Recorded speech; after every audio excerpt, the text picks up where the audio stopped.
Hello అండి, అందరికీ నమస్తే. Good morning. Telugu news paper analysis వీడియోకి స్వాగతం. ప్రతి ఒక్కరూ చివరి వరకు చూడండి, లైక్ చేయండి. వీడియో చూస్తున్న ప్రతి ఒక్కరూ కూడా ఏదో ఒక టైంలో లైక్ చేస్తారని నేను ఆశిస్తున్నాను. మీ ప్రతి లైక్ ఇంపార్టెంట్. అలాగే కింద హైప్ ఉంది, హైప్ చేయండి.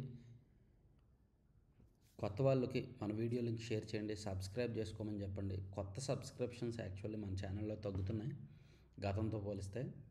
ఎందుకంటే యాక్చువల్లీ యూట్యూబ్లో సబ్స్క్రిప్షన్స్ ఎప్పుడు ఎక్కువ వస్తాయంటే షార్ట్స్ చేస్తే వస్తాయి.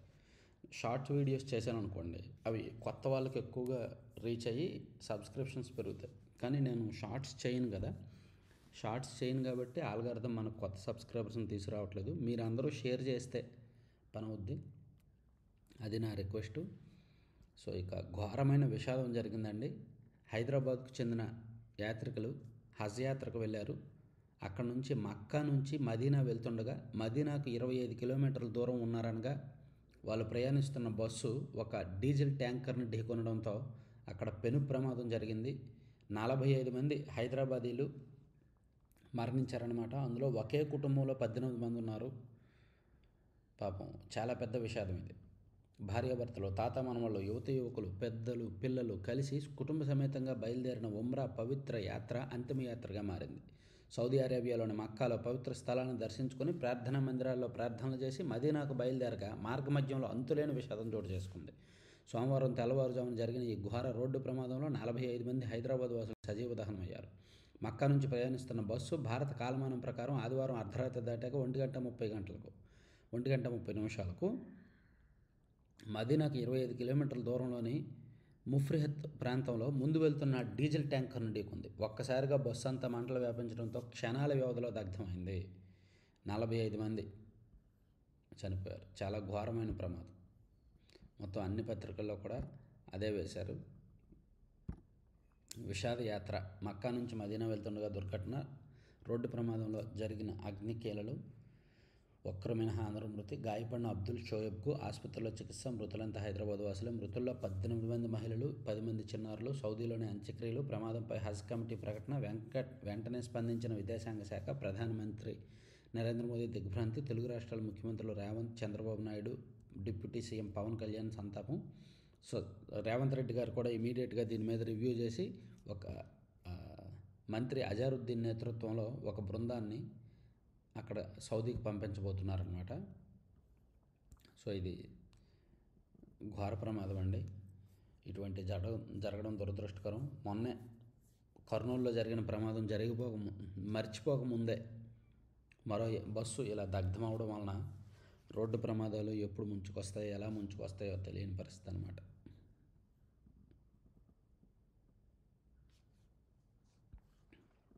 సో తర్వాత పీఎం కిసాన్ అన్నదాత సుఖీభావ నిధులు రేపు విడుదలవుతున్నాయండి.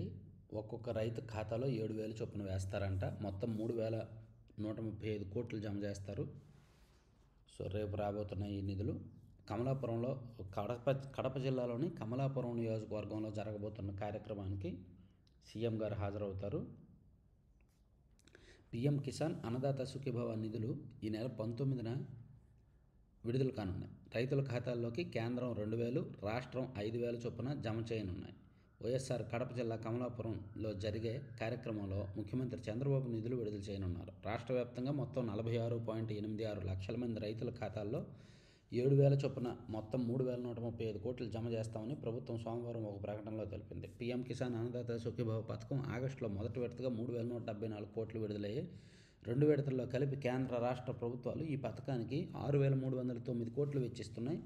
రాష్ట్ర వ్యాప్తంగా జరిగే ఈ కార్యక్రమాల్లో కేంద్ర రాష్ట్ర మంత్రులతో పాటు ఎంపీలు, ఎమ్మెల్యేలు పాల్గొనాలని సీఎం చంద్రబాబు సూచించారు. సో ఇదో మహత్తర కార్యక్రమం.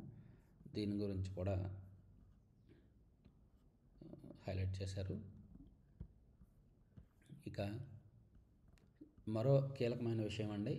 బంగ్లాదేశ్ మాజీ ప్రధాని షేక్ హసీనాకు మరణశిక్ష. బంగ్లాదేశ్ అంతర్జాతీయ నేర ట్రైబ్యునల్ తీర్పు. ఆమె అమానవీయంగా నేరాలకు పాల్పడ్డారని వ్యాఖ్య. మాజీ ప్రధానిని తమకు అప్పగించాలంటూ భారత్ను కోరిన యూనస్ ప్రభుత్వం. ఏడాదిన్నరగా అంతర్గత అల్లర్లతో అట్టడుగుతున్న బంగ్లాదేశ్లో కీలక పరిణామం చోటు చేసుకుంది.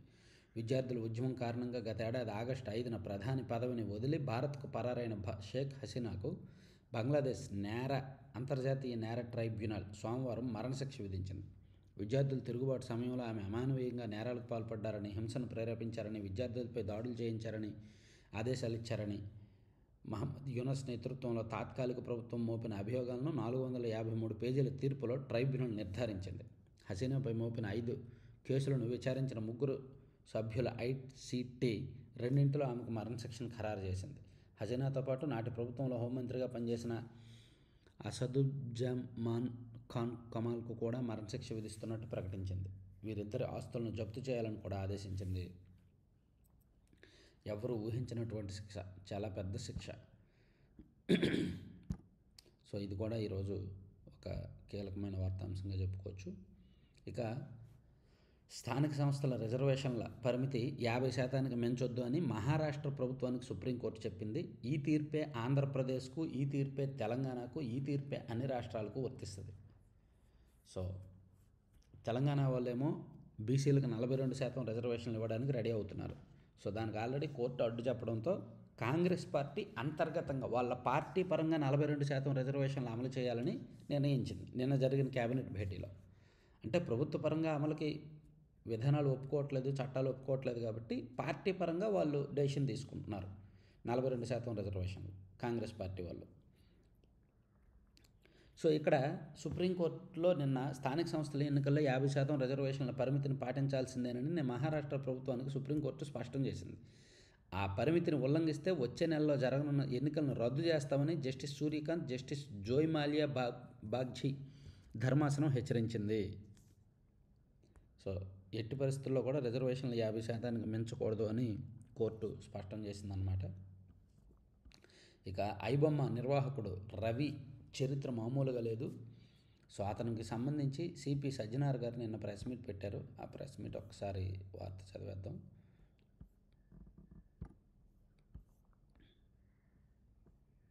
ఇదిగోండి, ఐబొమ్మ మహామాయ. హార్డ్ డిస్క్లో 21,000 సినిమాలు, 50 లక్షల మంది డేటా.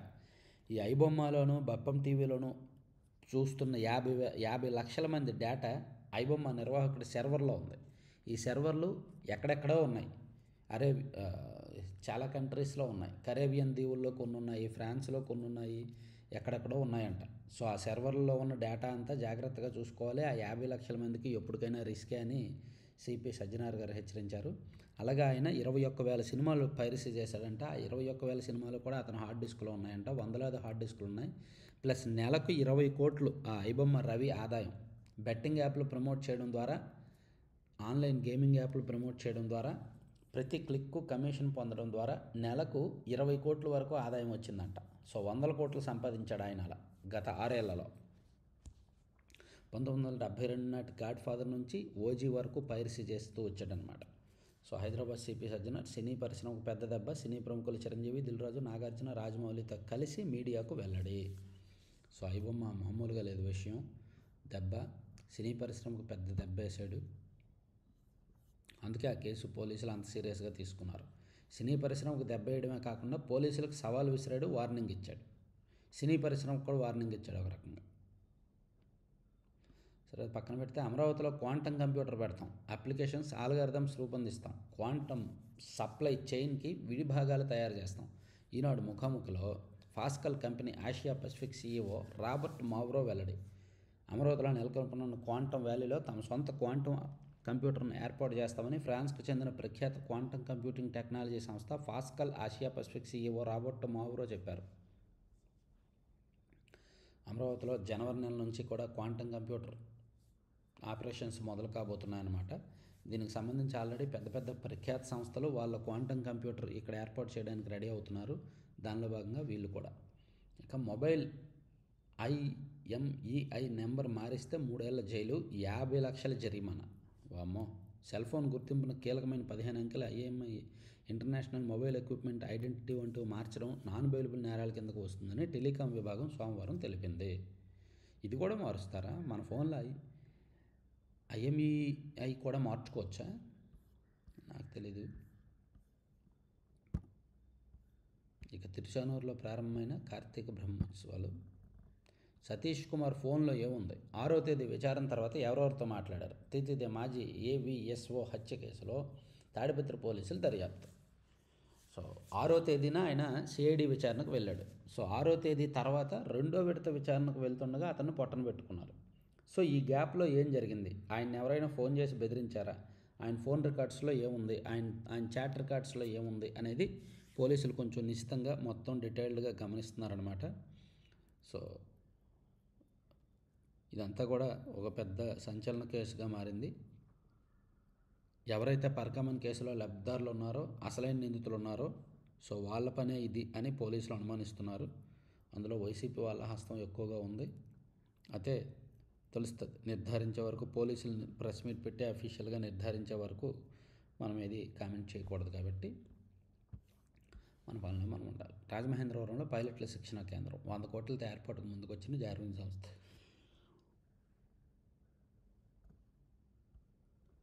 సచివాలయ ఉద్యోగులకు అంతర్జిల్లాల బదిలీలు ఏంటండి? స్పౌజ్ కోటాలో చేపట్టేందుకు అనుమతి ఈ నెల 30 నాటికి ప్రక్రియ పూర్తి చేయాలని ప్రభుత్వం ఆదేశం. సో స్పౌజ్ కోటాలో సచివాలయ ఉద్యోగుల అంతర్జిల్లాల బదిలీలు ఉంటాయంట.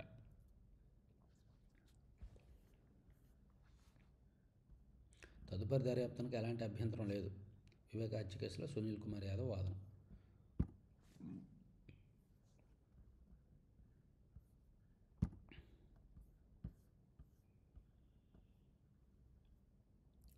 జాబ్ క్యాలెండర్పై కసరత్తా.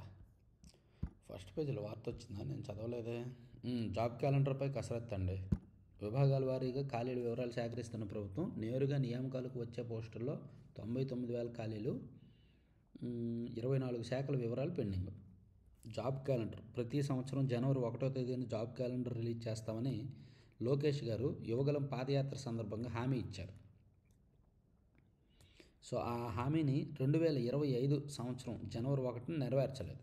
కానీ వచ్చే సంవత్సరం నుంచి నెరవేర్చడానికి ప్రభుత్వం సన్నాహాలు చేస్తోంది. దానిలో భాగంగా విభాగాల వారీగా ఖాళీలు తీసుకుంటున్నారంట. మంచి విషయమే ఇది.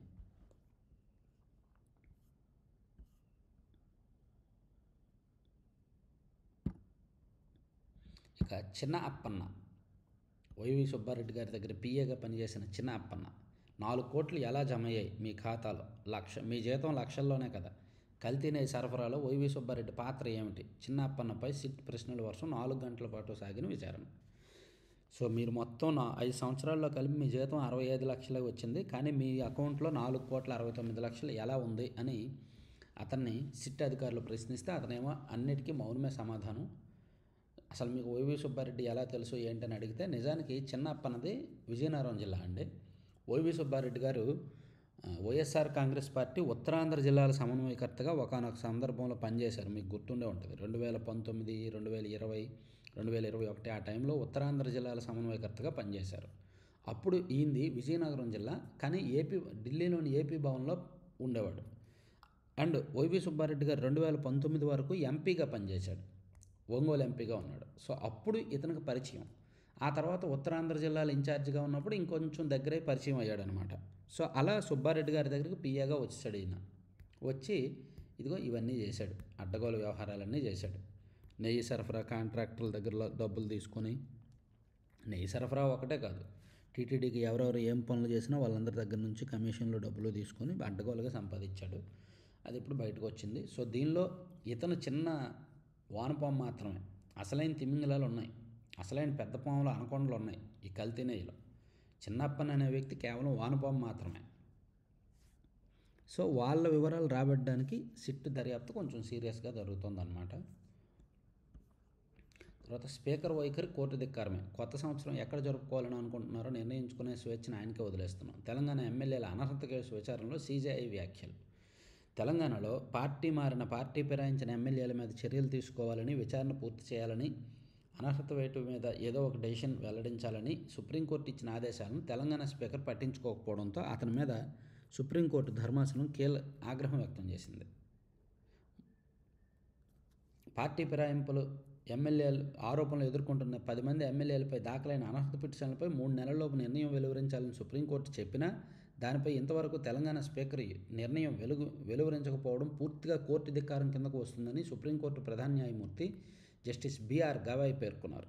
వచ్చే విచారణ తేదీలోపు ఆ పిటిషన్లపై చర్యలు తీసుకోకుంటే సరే, లేదంటే కోర్టు ధిక్కారను ఎదుర్కోవాల్సి వస్తుందని హెచ్చరించారు. గట్టిగానే సీరియస్గానే ఉంది వ్యవహారం. మిగులు విద్యుత్ నిల్వలో పిఎస్పీలది కీలక పాత్ర, పొరుగు దేశాలకు ఎగుమతి చేసే సామర్థ్యం కేంద్ర విద్యుత్ శాఖ మంత్రి మనోహర్ లాల్ ఖట్టర్. తయారీ రంగంలో ప్రభుత్వం బలోపేతానికి ఏపీ ప్రభుత్వం కృషి, మంత్రి కొండపల్లి శ్రీనివాస్. నువ్వు లేని జీవితం నాకొద్దు, ఇదొక విషాదాంతం అండి. విజయ్ అండ్ శ్రావ్య ఇద్దరు భార్యాభర్తలు. పాపం ఎన్నేళ్ల పాటు శ్రమించినా, ఎన్నేళ్ల పాటు ప్రయత్నించినా వాళ్ళకి పిల్లలు కలగకపోవడంతో శ్రావ్య ఐవీఎఫ్ ద్వారా గర్భం దాల్చారు. 8వ నెల గర్భంలో ఉండగా ఆమె కడుపులో ఉన్న కవలలు ఆకస్మికంగా మరణించారు. సో దాంతో ఆ బాధ తట్టుకోలేక, ఆ పెయిన్ తట్టుకోలేక ఆమె కూడా మరణించారు హాస్పిటల్లో చికిత్స పొందుతూ. దీంతో మానసిక వేదనకు గురైన భర్త విజయ్ కూడా తన ఇంట్లో తనకు తానుగా తనువు చాలించారు. ఇలా ఒకే కుటుంబం కొన్ని గంటల వ్యవధిలో తనువు చాలించారన్నమాట. అది తర్వాత అదొక విషాద వార్త. తర్వాత కాసుల కక్కుర్తితో కన్న కూతురు తాకట్టు, ఇదొకటండి మరో విషాదకరమైన వార్త. మైలవరం కాన్స్టిట్యున్సీలో జరిగింది. ఒక పెద్దాయన తన 15 ఏళ్ల కుమార్తెను డబ్బులకు అమ్మేశాడనమాట. అది ఒక విషాదకరమైన వార్త చూడొచ్చు.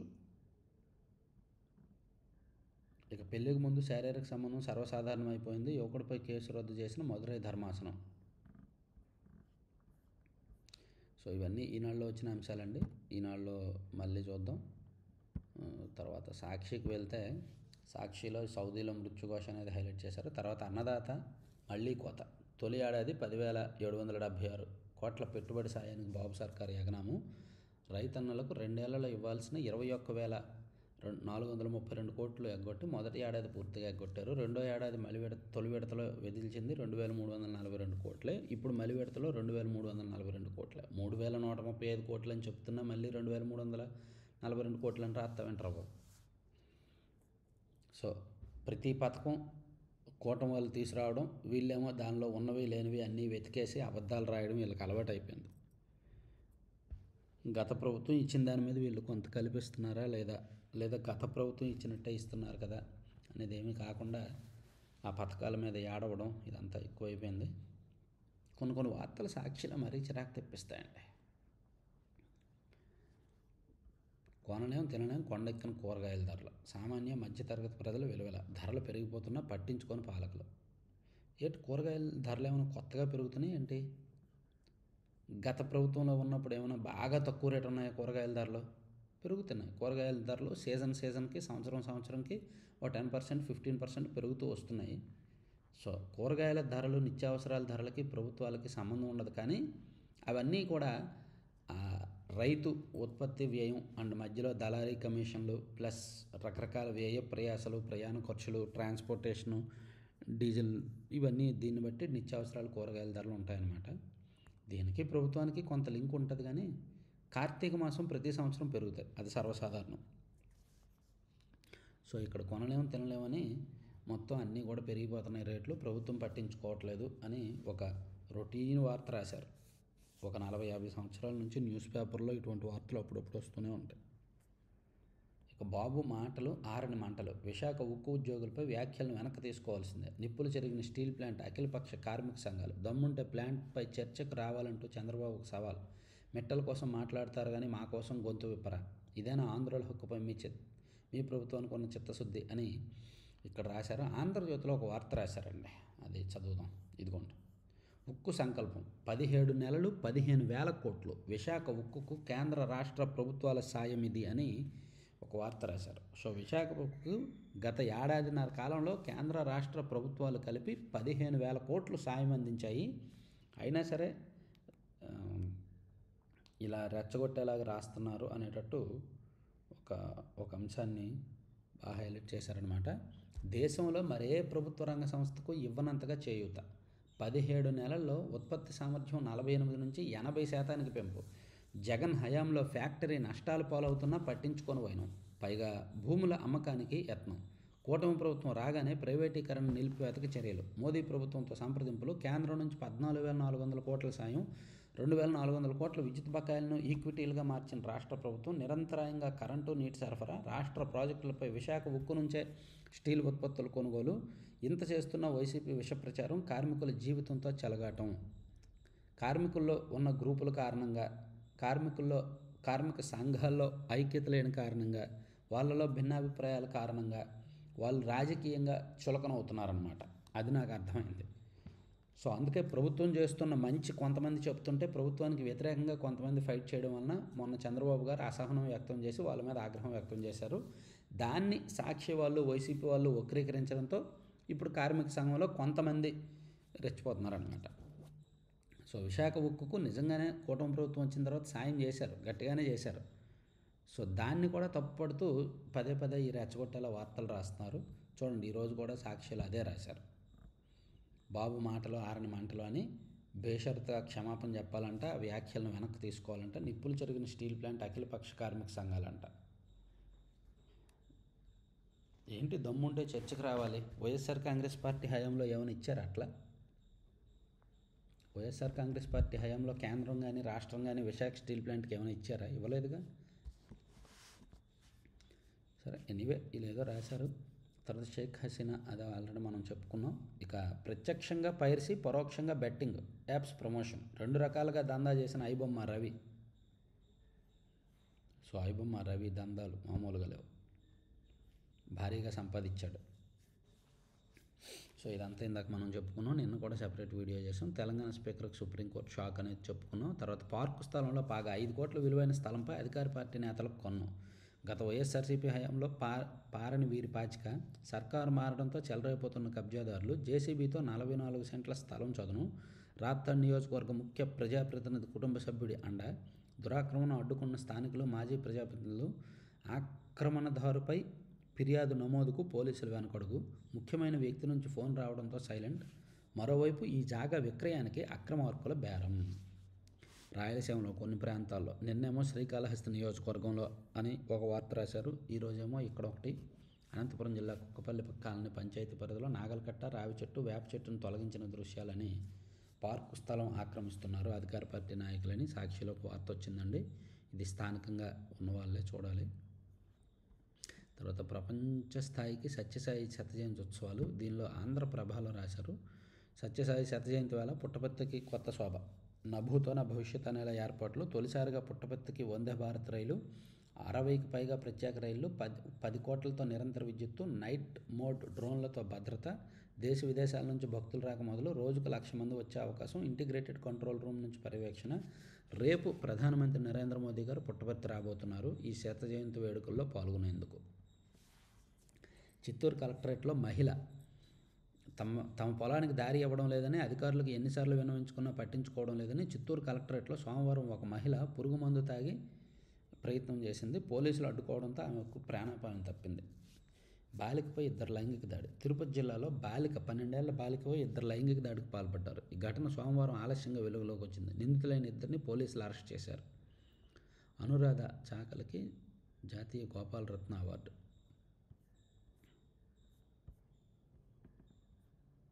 మరో పేజీకి వెళ్దాం. సౌదీలో మృత్యుఘోష రాశారు. తర్వాత అన్నదాత పత్తి రైతు ఫైర్, పంట పీకేసి నిప్పు పెట్టి ఆగ్రహం, మొంతా తుఫాను దెబ్బతిన్న ఆదుకోని సర్కారు. నేను టీడీపీ మనిషిని, 30 ఏళ్లుగా పార్టీ నుంచి సభ్యత్వం ఉంది, పరిహారంపై న్యాయం చేయని చంద్రబాబు సర్కారు, తగలబడిపోతున్న పంటకు ప్రభుత్వం ఏం సమాధానం చెప్తుంది, నిగ్గదీసి అడిగిన కర్షకుడు. మంచి వార్త రాశారండి. పత్తి రైతుకు నష్టం కారణంగా తగలబెడుతున్నాడంట, అది రాశారు. మేబీ ఆయన చెప్పింది నిజమో కాదో, ఆయన చెప్పకుండా సాక్షి వాళ్ళు సొంతంగా రాశారేమో, అవి కూడా కొన్ని ఉంటాయి. ఆయన ప్రమేయం లేకుండా, ఆయన ఏం చెప్పకుండా, ఆయన మాట్లాడకుండా రాస్తారు. ఇక మద్దతు లేక మొక్కజొన్న రైతులకు 400 కోట్ల నష్టం. ఓకే, సో ఇవన్నీ సాక్షిలో అంశాలు. సాక్షి పక్కన పెడితే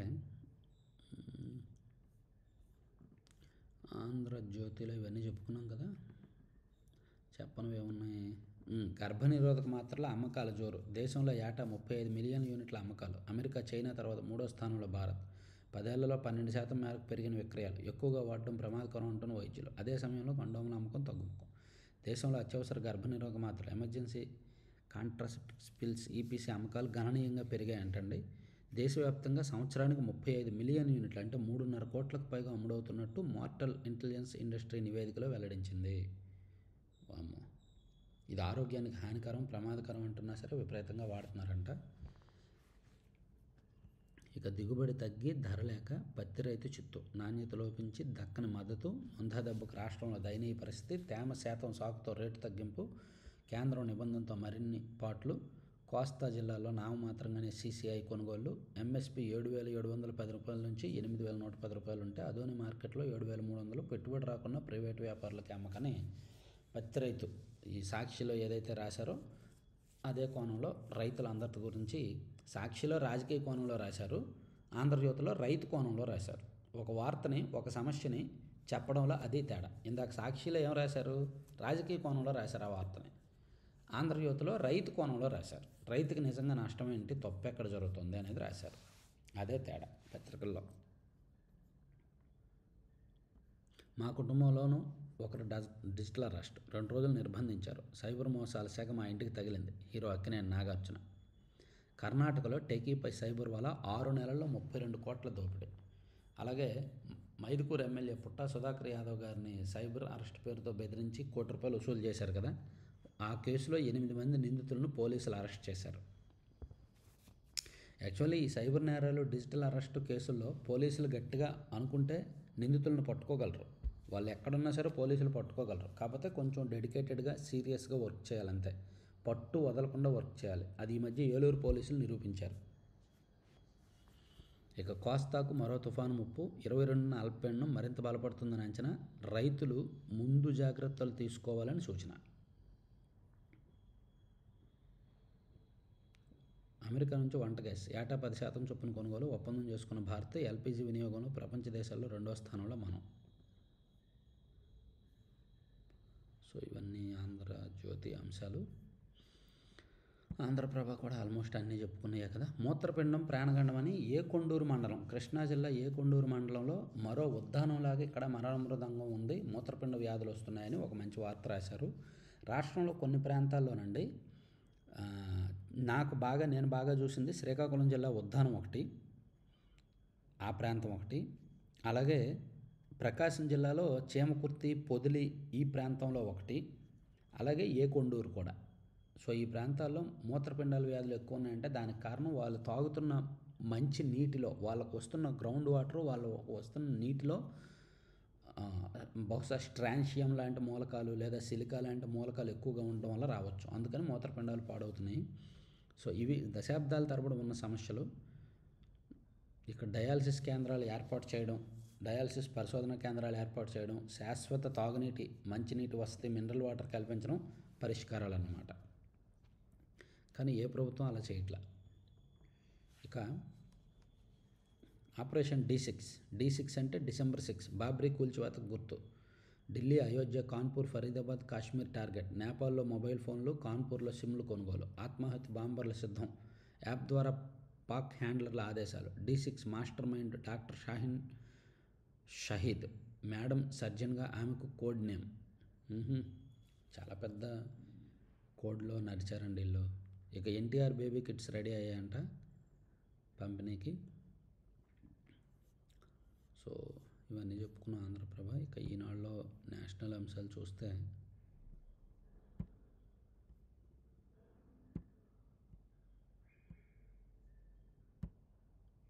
హసీనా అప్పగింతకు భారత్ విముఖం. షేక్ హసీనాకు మరణశిక్ష పడింది, కానీ ఆమెను అప్పగించడానికి భారతదేశం సిద్ధంగా లేదు.